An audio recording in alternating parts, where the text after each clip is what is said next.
fia lava whaataro whaatu Samoa le whasausaunga, ai alo maia inisi neo whapoponga o Samoa Taulogologo, mole ne iafi. E to moasi e tātou tala, o le aso sa whamanatuina ai le aso, e whaatawa ina i whatunga o se tulou, le lalolangi atoa, ma sa whamanatuina fo i le aso tāua i te tonu seo tātou atunuu, o se atelenga le nei o le ripoti. O le aso le sa whapea o na whamanatuina i e lalolangi, le ola maloloina ma le puipui o lo soifua maloloina, e ala le ola maloloina o tātou whatunga o se tulou, o le nei fo i aso sa whamanatuina i e matanga luenga soifua maloloina i mato o tua, se wha moe moe ina i e manatua i pea le nei aso malona tāua, o nga tu sai ma talaina maselo minga fou i le puipui a pea o whatunga o mor soifua maloloina, o le sauninga lotu sa taitaina le sunga le whawhengainga i alu i whaitaua, mai tauina fo i malenganga fia, le awai umai o sui ese mai isi atu o lo ofo alo whamai, ma fisoso ani alo whamai mo le ola maloloina o malo se tātou watu nuu. Sa saunoa le minista o mtanga luenga soifua maloloina, a fionga maala silua pito i whanua to o maanganga tawhitu sele, mo se sanuanga au tū, ma ia whawhetai ai le angalelei mai o atu nuu atu haoi, mo le so o tau au me a wale o la maloloina o se tātou watu nuu. E tu se mawha maunga sa tā ue le fionga ia papali i Dr. Samuel Petaia. Sa ia tā uai e tu se lau fitu se fulu tangata Samoa o loo whama mātoto i teiminei, ma e silia ma le valo se fulu pasene o i lātou o loo whale e tonu whatungao, maua i le mai suka toto mawalunga, ma le tino puta. Taru mai wha maunga ma le luafe ma le lima, ma e mai tau ina i pea ma le anganga wha noa noa, le si i lunga o whainu mera i tau sangata i tasi. O le tua lalo matanga luenga ina ia tau sile o la maloloina matau sisia pea tu la fono whaatapula amalo soifua maloloina. O se tasi o moto tau avle matanga luenga e sile lava le puipuia na ilo le tau tonga fitia. Tabtailo ke tiona mo lau sambo tau longolong. Ua whailo aloa ia nei e le afionga le tamaita i palmia. Le afionga ia afia me na o mimta afa. Le tofia ai o le tamaita i atakta me mamotusanga. Le avea ma ofisa sile o le matanga luenga o tina matamaita i. Ati nai o nuu manga fisotai, o se atelenga le neo le ripoti, ma ia elikana le li fani. Ua savali nei le fitu masina talu o na vanoa le tofinga, o le ofisa sili o pulenga mo le matanga luenga o tina matamaitai, ati nai o nuu manga fisotai. Peitai o le afiafio la sona nafi na whailoa alo iai, e le fionga le tamaitai palimia ia fia me na omi mata afa, i se whailoa inga matusi tala, le tofi ai le kapeneta o le tamaita ia takta mema motusanga, a wale tau aveina o le tofinga ofisa silio pulenga, mo le matanga luenga. Mai o lea ua fo i mai le fionga i le minsta, ia le o talaki, ia ma ua tala whea ngai fo i le whaalau i loloa, o le whiwhiringa ua iei nei, mo se tau aveina ia le whaululunga o le fo i mitanga luenga tā ua ale malo. Mai ua tōwhia ai nei ele tamaitai o Dr. Mema Mutusanga. Mai o le ngā luenga muli muli ale sunga ia Mema sa ngalue o ia i le SPC ai tua atu o le nā sa whai ngā luenga fo i o ia i nei Samoa i le Universite. Ia sa iei fo i le taimi sa ngalue ai mo le tato mta ngā luenga o tinam tamaitai. Ia ua manatu fo i. Ua lava tā pena i le tamaitai fo mai mo le whiriwhiringa fo i lea tofinga tā ua. O le tamaitai fo mai ua tōwhia e vea ma ofisa sili sa soifua mo la e tutonu lava o seo tātou o tunuu, mai lua se furu tausanga, o ngā lue o se ofisa whauwhautua o atina e mo tangata lautele i lo tātou whaai tūlangi. O le tōwhia ai o lea tamaitai i lea tofinga mawalunga le malo, wa o ngā tusa ma le whaamana tuino o le vanyaso e whaatau ai tina matamaitai le lanolangi, e peo na whaama mawhai le sini au tū, le aia tutusa maavanoa tutusa mo tangata uma.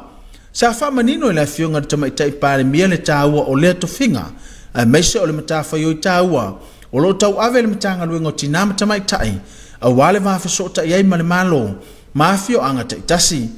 Ona o le tato matanga luenga le nei, o le matanga luenga o tawala atuai nisi o fesoasoani, o nisi o tau mawhainga fou ale malo, e whaapea ona whaasoa atu i tua, e a fesoasoani matamau ainga, ai mai se le anganga o tupe whaawhainga luenga, mo vaenga ese o le tunu.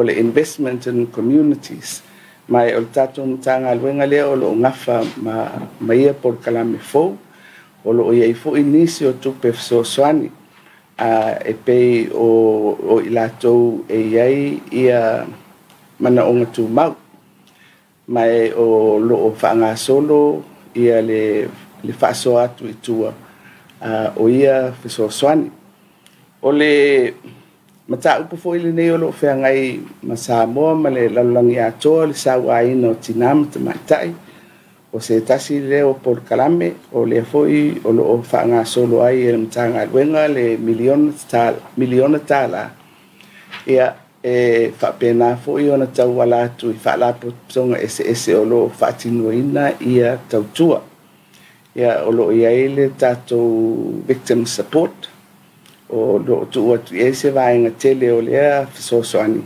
ia manisi o whaalapo songa o lo whapena o na tapena ina au nanga mo le fesoasoani mo i latou o e o lo sawaina ia mai o le tulai mai o le tamaitai o le whaururu iai e le matanga luenga e ngā lulu e whatasi ma le fionga i le ni minsta ia e te le se ngā luenga ma le whaamoemoenga o le malo i le fo i matanga luenga o le matanga luenga fo i le fesota iai le malo ma le atunu e tauala atu i sui o nuu ma fioanga i le tūpā o matai ia whapea fo'i ia tamaitai ia e maise fo'i ia le au talavou.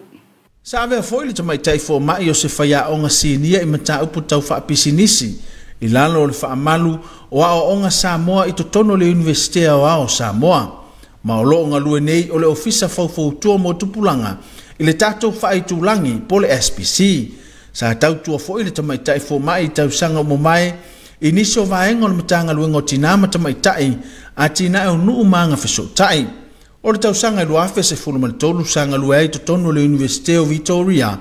Ma o loo ia umia ai se whailonga o le whaafomai i mata upu tau whaatufunganga mai le Universitea o Victoria lava. O loo ia umia fo'i le tikiri i mata upu tau whaatufunganga mai le Universitea o ao Samoa. Ele kana le whano mo Samoa taulongolongo.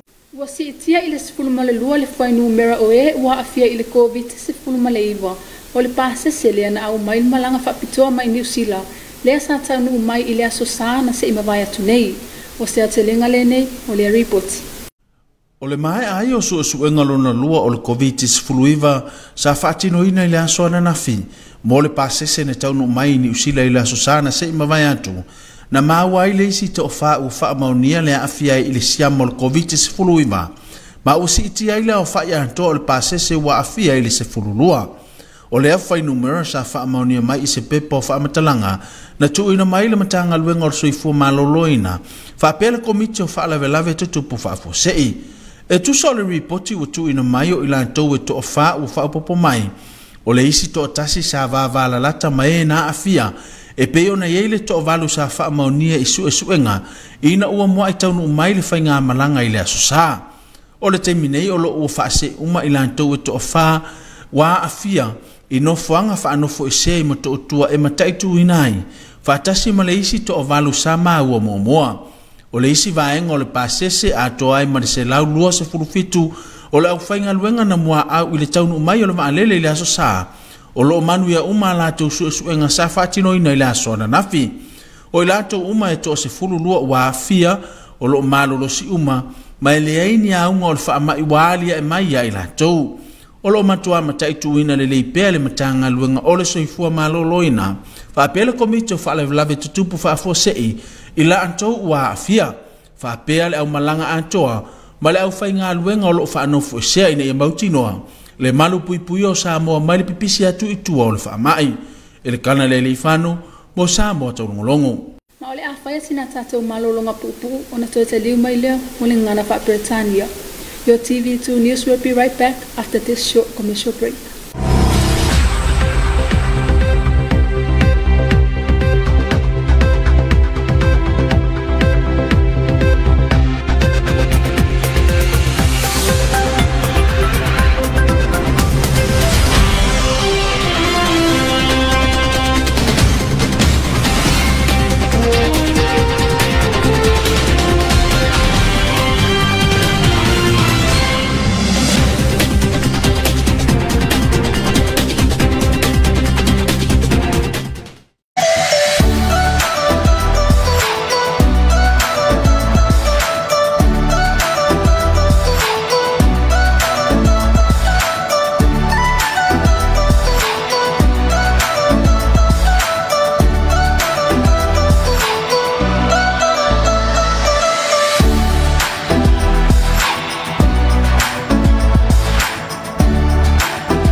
whautuanga mai le matanga luenga o le seifua maloloina.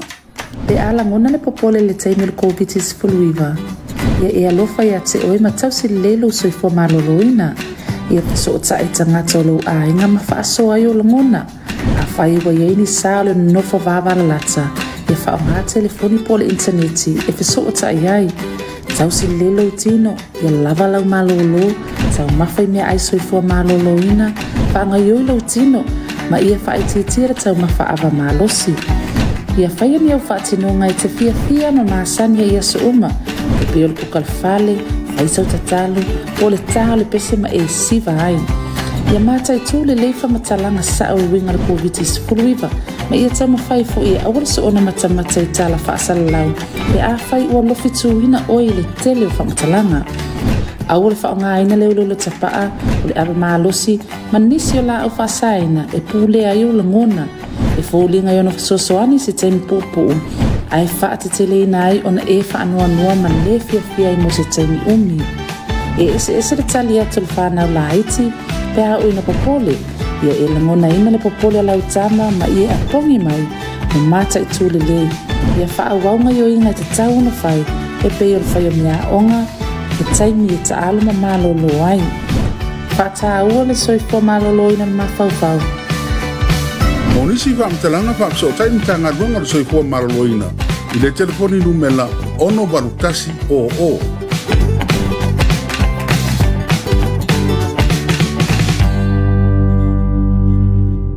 We have to talk about this. We both own a half share of the property. What are we going to do, Claire? Getting dressed might be a start.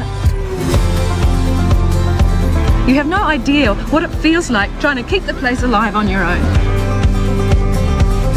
In case you haven't noticed, we're all women here. Pack up your things and get off the property. I'm the boss now. Let's go. Wait till she has to gallop. Come on.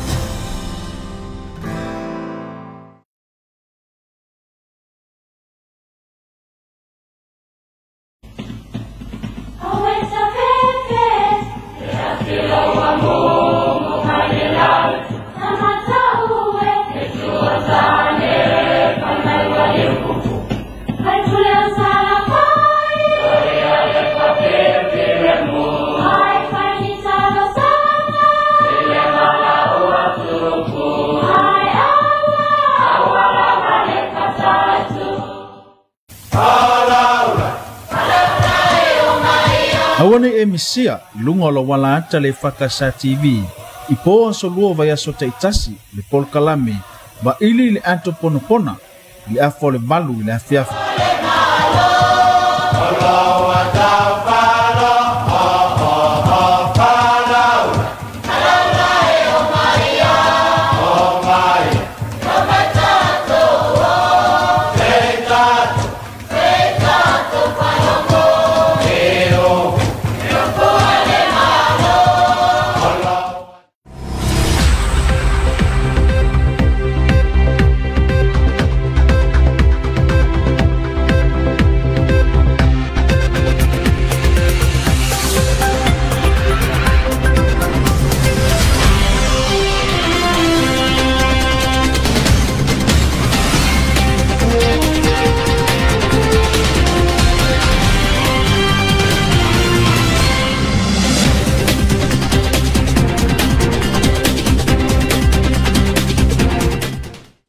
Welcome back to your TV2 News. Leading our bulletin, the commemoration of the World Kidneys Day has been celebrated all around the globe, as it was also commemorated today in our community. Here's more on this report. A World Kidney Day is a global campaign aimed at raising awareness of the importance of our kidneys. The Ministry of Health also celebrated this day today with a ceremony this morning. The Minister of Health, Honorable Walasi Luapiso Ifanwato Omanga Tafito Setseli, said the main speech and acknowledged some of the overseas doctors who helped our country for years. Insert one. The National Kidney Foundation of Samoa has been providing services to the people of Samoa since 2005. Kidney disease is a non-communicable disease and a public health problem affecting individuals, communities, and nations. It is mainly caused by diabetes, high blood pressure, and obesity, which are all preventable diseases. The success of a primary care approach lies in the development and comprehensive primary health care system with the healthcare workers trained in primary care and facilities that are accessible to all, both in urban and rural communities. These primary care facilities, such as rural health clinics and hospitals, must include basic tests to detect chronic kidney disease that is associated with risk factors of diabetes, high blood pressure, and obesity early, and includes the availability of essential medications to all. This system must include a culturally appropriate follow-up system to ensure that people are not lost within the system. Tabitha Kitiona for your TV2 News. The Honourable Prime Minister, Naomi Afa, has officially announced the appointment of Dr. Mema Motusanga as the new Chief Executive Officer of the Ministry of Women, Community and Social Development.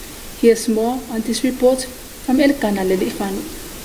Dr. Mema Motusanga, a Social and Community Development Specialist, has been appointed by the Cabinet as the new Chief Executive Officer of the Ministry of Women, Community and Social Development. The appointment of Dr. Motusanga was officially announced by the Prime Minister Naomi Afa during a press conference yesterday evening. The announcement comes after 7 months after the top position within the Ministry of Women became vacant. Born and raised in Samoa for most of her life, the new CEO has worked for over 20 years as a social and community development practitioner in the region. The latest appointment happened together with the celebration of International Women's Day this week, which spotlights the global commitment to promote gender equality and provide equal opportunities for all. Honourable Naomi Afa acknowledged the leading role of the ministry that the new Chief Executive Officer will lead, which connects the government and villages through the village representative role, women's committee members and youth.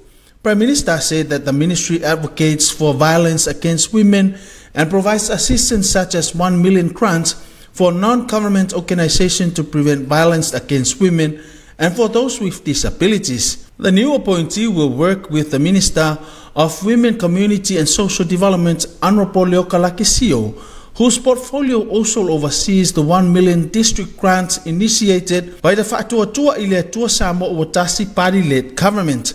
Dr. Motusanga currently works as a Youth Social Inclusion Advisor for the Pacific Community, formerly known as the Secretariat of the Pacific Community. Prior to that, she was a senior lecturer for 4 years at the Faculty of Business and Entrepreneurship under the umbrella of the Center for Samoan Study at the National University of Samoa.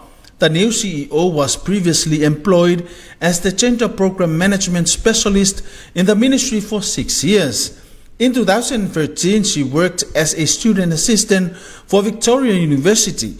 Dr. Motusanga holds a PhD in Arts from the Victoria University and a Bachelor of Arts from the National University of Samoa. Elkana Lelifano for TV2 News. The number of positive cases for COVID-19 of a repatriation flight passengers, which has arrived from New Zealand on Sunday, has now increased to 12 positive cases. Here's more on this report. The passengers who arrived in Samoa from Auckland, New Zealand on Sunday, the 6th of March 2022, undertook their second COVID-19 test yesterday afternoon after their third day in quarantine. Their test results returned 4 new COVID-19 positive cases. One of these cases was a close contact of the 8 positive cases identified from the first round of tests conducted upon the arrival of the flight on Sunday. The rest of the passengers, also 127 frontline workers who serviced the flight on Sunday, also undertook their COVID-19 test yesterday and all returned negative results. They have been in quarantine since Sunday, and the 4 new positive cases were transferred to the managed isolation ward at Mato'otua Hospital last night. This has increased the number of positive cases from the flight on Sunday to 12. All of these 12 cases are well and remain asymptomatic. Elkana Lelifano for TV2 News. And that is the end of your TV2 News for tonight. Special acknowledgements for the Samoa Water Authority for supporting your TV2 News. Ma o le whaiunga le na alo Samoa taulongolongo le nei afiafi, mo moli le angangal whaftai le pūlenga suawai, mo langolango ina alo Samoa taulongolongo. Manuia tele te whasausango la fiafi, tō whāsoifu.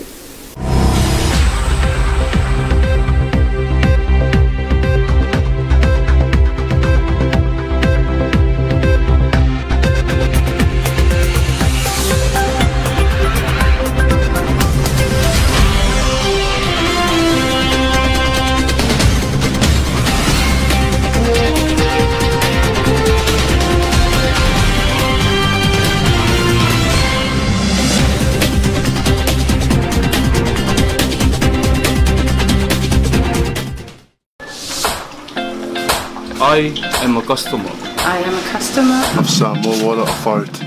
Of Samoa Water Authority. I was so frustrated at having to pay So much for water. Until I was told about leaks. A hole the size of the tip of a screw can leak up to 3.5 liters in a minute. That's 210 liters in an hour, 5,040 liters per day, 156,240 liters for a month of 31 days. That equates to 156 cubic meters wasted on leaks that cost 305 tala, excluding what you are paying for the water you are using. I was paying 305 tala for my neglect in fixing leaks.